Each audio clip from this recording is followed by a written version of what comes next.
Daf Yomi Tractate Bava Metzia, page 74.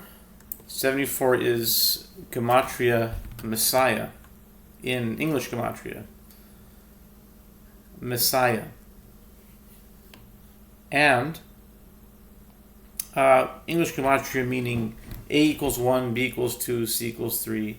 If you do that, then M equals 13, E equals 5, S equals 19, S equals 19, I equals 9, A equals 1, and H equals 8. That's 74.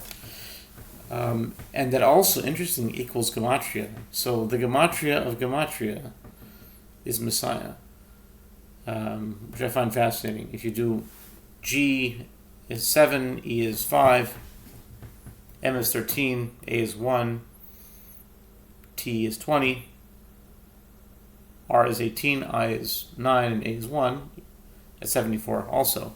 So the Gematria of Gematria is Messiah, which should tell us a little bit about what a powerful tool Gematria could be in deciphering about the Messiah. That being said, we're starting on the top of the Amud, on Ayin Dalid, Amud Aleph, Hacha Lav Biyado. By contrast, here the matter is not in his power to determine whether or not to buy the wine, as perhaps the owner will not sell it to him. Rava said, in the case of these three people who gave money to one individual in order for him to purchase an item for them, and he purchased the item for only one of them, he has actually purchased it for all of them. Three people who gave money to one individual in order for him to purchase an item for them, and he purchased the item for only one of them, he has actually purchased it for all of them.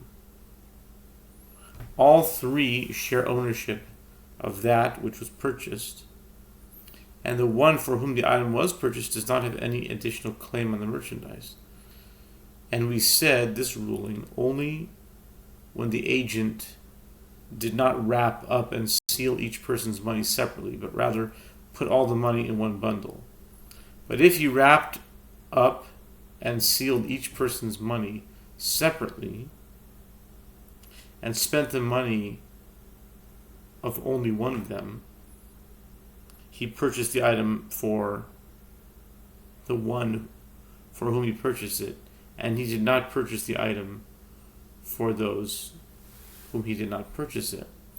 Rav Papi said, in the name of Rava, in this case of labeling an item with a marker, which was commonly used to indicate that specific merchandise that had been sold, even though the buyer had not yet paid and the item was still located in the seller's warehouse, the labeling affects acquisition of the merchandise for the buyer. The Gemara asks, with regard to what halacha was this said? What is the significance of this acquisition? Rav Chaviva said it means to actually affect acquisition. In other words, that the merchandise belongs to the buyer for all intents and purposes. But the rabbis said it affects acquisition only concerning a case where one of the parties withdraws from the transaction and is required to accept upon himself the curse of he who exacted payment, mishapara. Payment. What does payment have to do with hair? Hair growing out.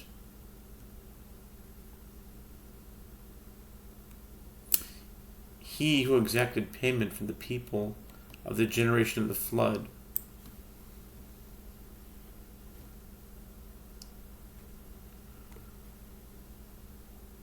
The people of the generation of dispersion, Tower of Babel. Also, the future exact payment will in the future exact payment from whoever does not stand by his statement. We read this on 44a. The court does not force the parties to complete the transaction, but applies the curse to one who withdraws for his lack of integrity. The Gemara concludes, and the halacha is that a marker affects the acquisition of an item only in that one who withdraws from the transaction is required to accept upon himself the curse of who exacted payment. But in a place where the custom is that it actually affects the acquisition of the item, it actually affects the acquisition of it, as the halacha recognizes the legitimacy of a local custom. This concludes part. Okay, so I think the connection between the Kohen not shaving his hair and mishapara, because parua means to let your hair go uncovered or to let the hair grow out. And it says in this week's parsha that a Kohen should not let his hair grow out. And we have right this in the first daf of this week's parsha. Well, in this system, we have the concept of mishapara and parua. They share the same letters. So what's the connection between letting your hair grow out and Kohanim letting their hair grow out?